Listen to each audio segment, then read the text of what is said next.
15 of the president's budget, he's anticipating generating $646 billion in new tax revenue from this bill.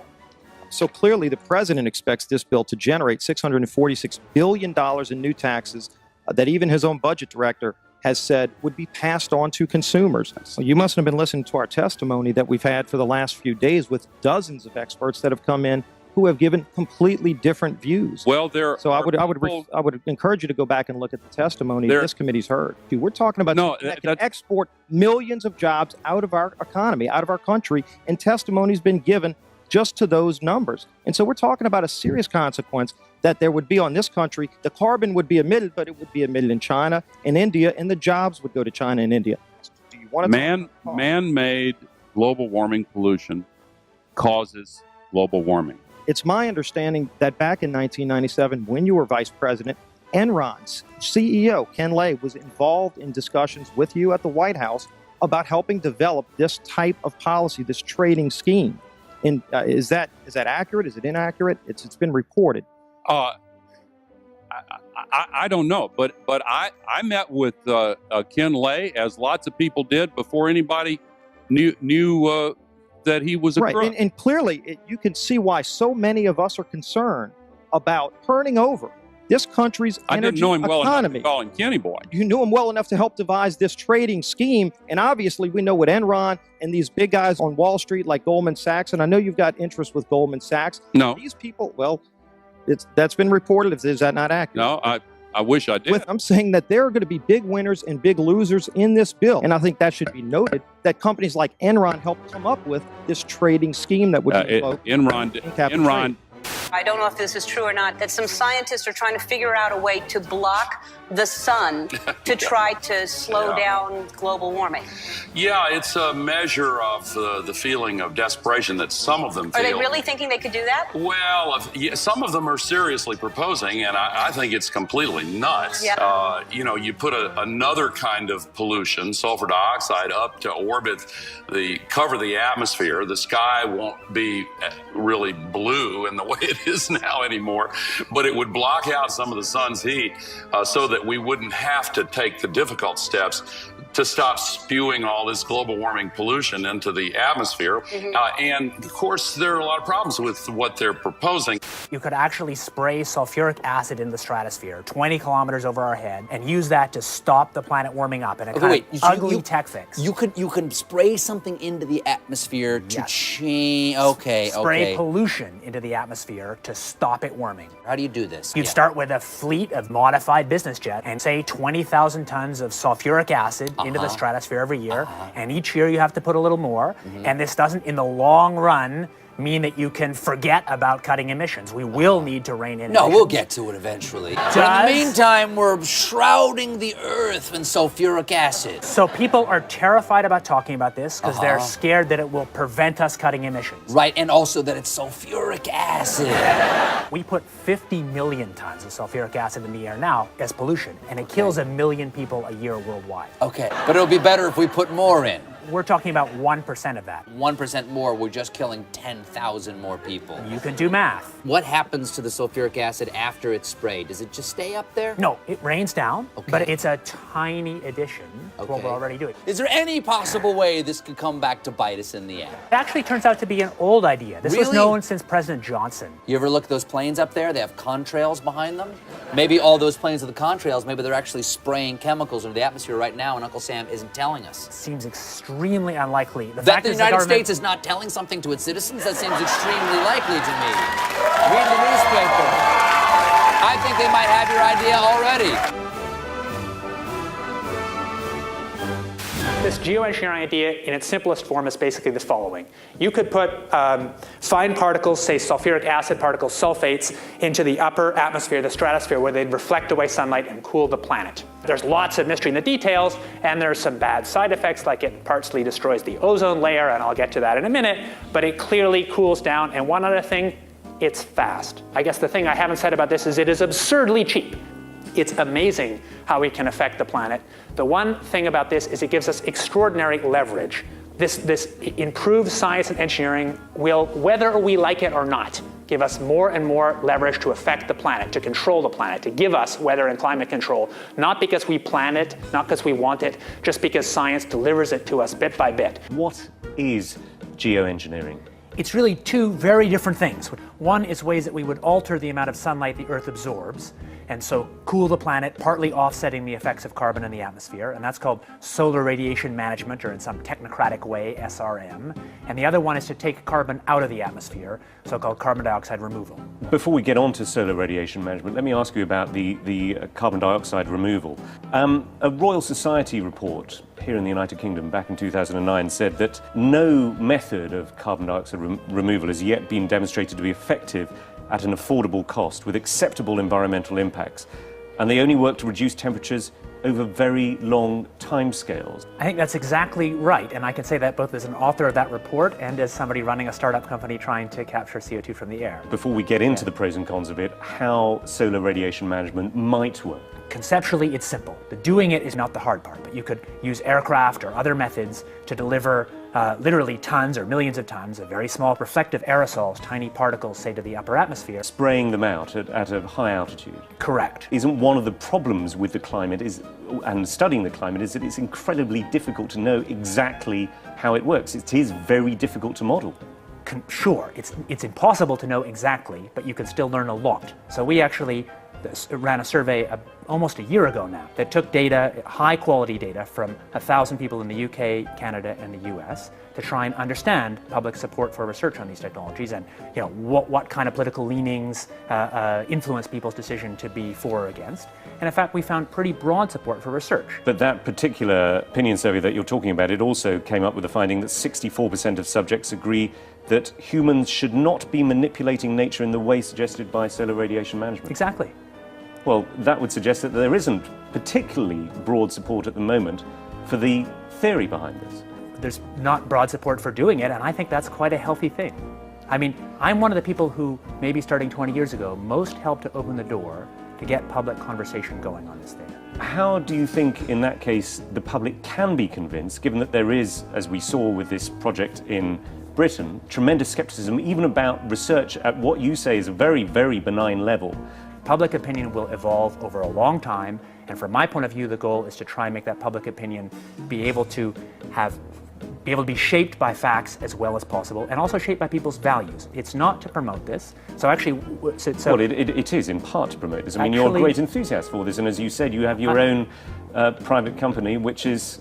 my private company works on a very different part of it, which doesn't suffer from these governance challenges. But it is all to do with the issue of geoengineering. Actually, I mean, you know, it's an incredibly sensitive topic. I actually don't think my job is promoting it. My job is to help clear thinking and clear knowledge about the tools we have to regulate climate risk, among them this one. And I'm perfectly prepared to find that results show that we should never do this. So if it works, and again, we don't know it does, it provides some protection in the near term.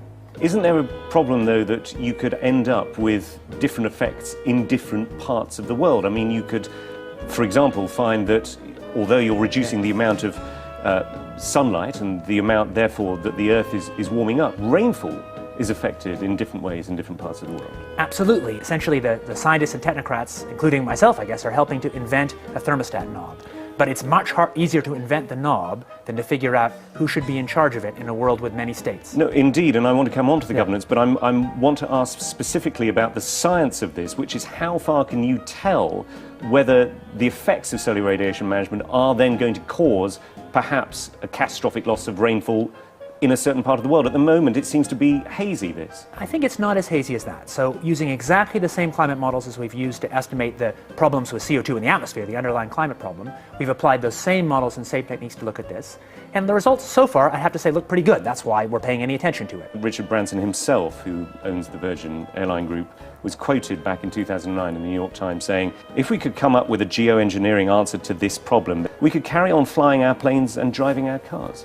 Is going to cost a lot of money. And yet I mean, let's be clear here, you and your company are after Branson's money. The cheapest thing to do is to use the atmosphere as a waste dump. And if we want to stop doing that, we must have laws that restrict the ability to use the atmosphere as a waste dump. My question is, are you not concerned that you and your company, Carbon Engineering, is looking for money from people like Richard Branson. It's funded, I think, in part by Murray Edwards, who is a key figure in tar sands, which is seen as one of the dirtiest fuels on the planet. It is. Are you not slightly concerned about the people who you're getting into bed with? I'm happy to take money from serious folks who have a broad set of interests. No problem. First of all, I should say, for work on SRM, on these very high leverage technologies that have security concerns, I believe there should be no private action, there should be no for-profit action. I believe it would make sense for SRM to actually restrict or eliminate the possibility of patenting. Isn't your company involved in several patents at the moment? This is the difference. So for capturing CO2 from the air, that's an encapsulated small technology, which can be regulated by the normal laws. It's inherently expensive, so there's no risk of sucking all the CO2 out of the air because it costs so much. Any technology you have that removes CO2 will have local risks, maybe unacceptable risks, but those risks can be managed by the normal local risk management we have. So I think that I'm happy to see private action on cutting emissions by making solar power or electric vehicles or capture from air. I'm not happy to see public action on technologies with this huge leverage, like putting particles in the stratosphere. I'll tell you a little bit about some new work we've been doing, thinking about how you actually might put aerosols in the stratosphere. The novel method we've been thinking about, or it's not novel at all, it's actually exactly what happens from aircraft contrails, is that we put a condensable, a few megatons a year of sulfur would be enough to produce sort of 4 watts per square meter radiative forcing directly out of the back of an aircraft. There's a huge literature in the nanofabrication world about making fine particles from low vapor pressure gas, and there's nothing very hard in terms of aircraft engineering. If you go to aircraft engineers and we've done this, they say that would be easy, we could do this if you want us to. We've mostly thought about sulfur, and there's a lot of good reasons to think about sulfur, because sulfur's what nature does, at least in this version of the model. It says if you put sulfur in continuously, you actually get a remarkably ineffective result. Nevertheless, there might be some good reasons to think about alumina. The big deal really is that alumina has 4 times the volumetric rate as sulfur, but roughly 16 times less the coagulation rate. So you could get away, we think, with much smaller mass flow. The little picture is from a nanofabrication study, which shows you can make high quality alumina particles just by spraying alumina vapor out, which oxidizes. So it certainly seems pretty cost effective and easy to do this with aircraft that are not very different from conventional aircraft. High class business jets like the Gulfstream have wing designs that are very efficient. So with slightly different engine choices, they can easily deliver large weights up to sort of 20 kilometers or a little higher. And you could do that by either building new versions of these aircraft or even re-engineering existing aircraft. We have engineering firms that can do it. So you go to an engineering firm and you want this done. They don't say this is hard or unusual. They say, okay, yes, we could do it. Once you realize you can make things by direct condensation from vapor, then all sorts of different compounds are possible. But it's much, much harder to actually figure out the environmental risks and effectiveness of these new methods than it is to cook them up. Aerosol geoengineering looks like it is so cheap that the cost is basically not going to be an issue. That means that implementation decisions will be risk-to-risk decisions. So the key factors are this is fast, it's cheap, and it's inherently imperfect. It cannot compensate for the amount of CO2 in the air. On a commercial basis, I do absolutely no proprietary commercial work on solar radiation management because I think such work would be wrong. Solar geoengineering refers to a set of technologies that could allow humanity to deliberately increase the planet's reflectivity, and so partially offsetting the temperature changes and other climate changes that come from the accumulation of carbon dioxide. Solar geoengineering can be very inexpensive. The cost might be something like $10 billion for the whole planet. That sounds like a lot of money each year, but in fact that's something like 1/10,000th of global GDP. This next story is so unbelievable, we didn't think it could possibly be true. But after receiving thousands of records and declassified reports from the Army, it's confirmed that during the Cold War, the United States military conducted secret tests on unsuspecting people in the city of St. Louis. Lisa Martino Taylor's life work has been to uncover details of the Army's ultra-secret military experiments carried out in St. Louis and other cities during the 1950s and 60s. This study was secretive for a reason. They didn't have volunteers stepping up and saying, yeah, I'll breathe zinc cadmium sulfide with radioactive particles. These Army archive pictures show how the tests were done in Corpus Christi, Texas in the 1960s. In Texas, planes were used to drop the chemical, but in St. Louis, the Army placed chemical sprayers on buildings and station wagons. City officials were kept in the dark about the tests. The Cold War cover story was that the Army was testing smoke screens to protect cities from a Russian attack. Clearly, they went to great lengths to deceive people. By making hundreds of Freedom of Information Act requests, she uncovered once classified documents that confirmed the spraying of zinc cadmium sulfide. The greatest concentration of this compound was sprayed near the Pruitt-Igoe housing complex just south of downtown St. Louis.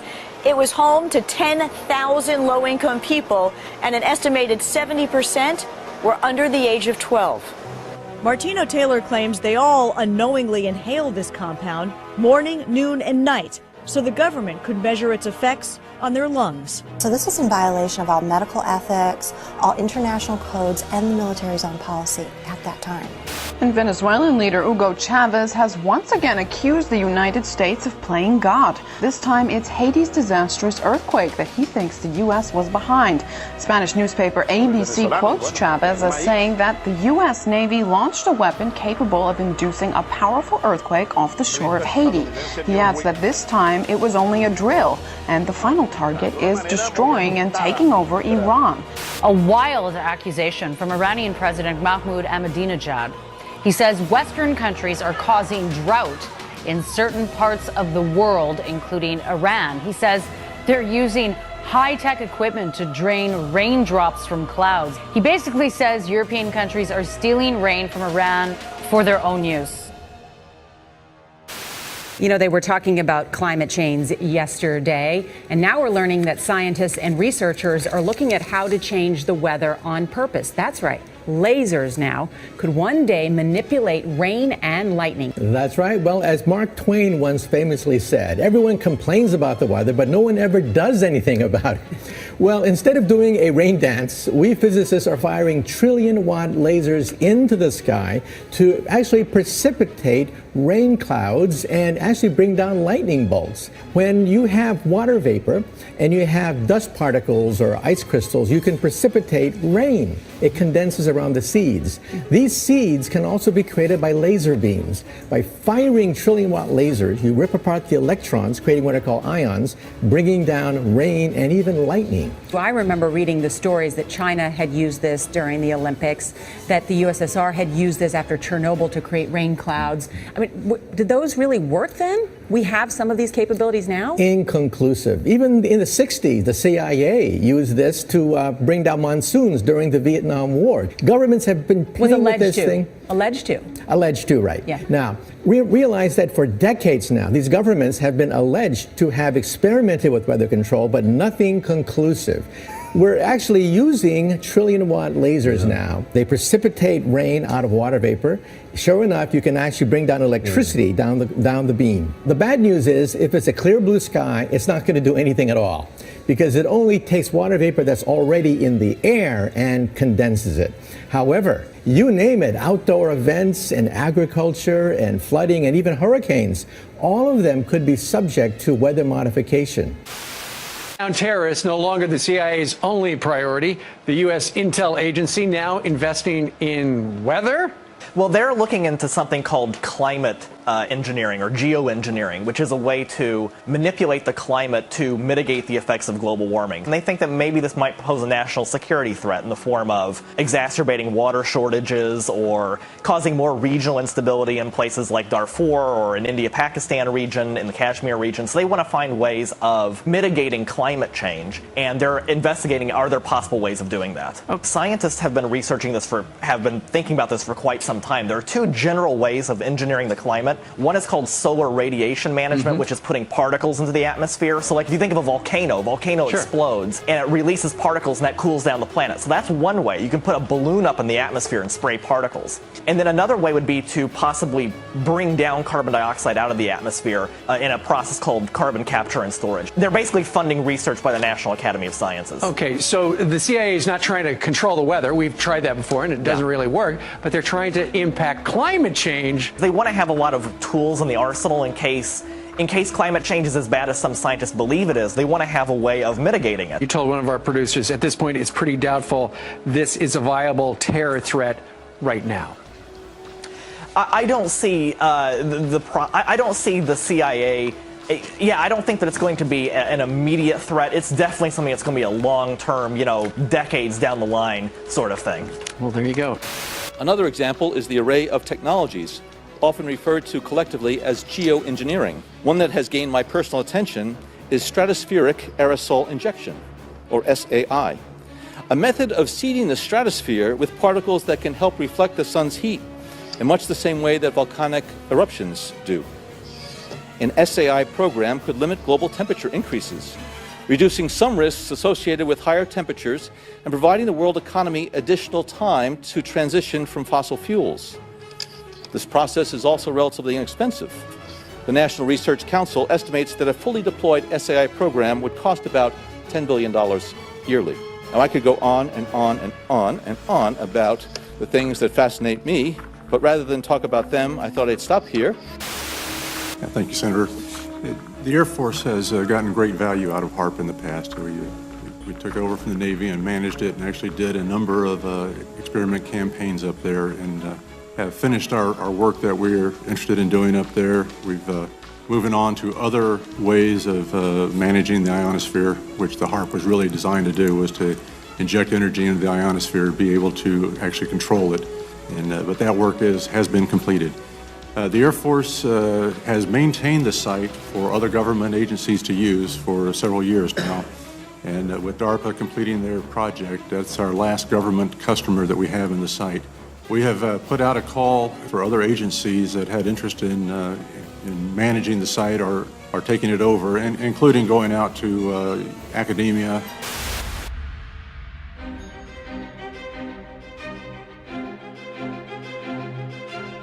International corporations are modifying our weather all the time, and they're modifying it in ways that cover thousands and thousands of square miles. Programs are impacting microclimates needed for our crops to survive and needed for pollination.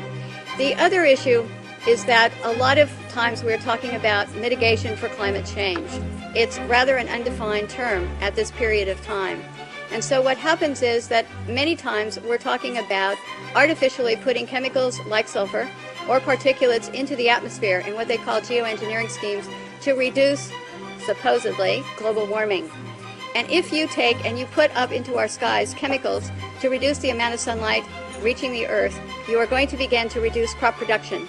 Without the process of photosynthesis, whereby plants from direct sunlight gain the energy to grow, to produce crops, we are going to find ourselves, if we mitigate in that direction, impacting the crop production not only here in the United States, but worldwide. What you're seeing now, a lot of times many scientists know, especially at NASA and in other areas, that the skies that we're seeing are not normal cloud formations.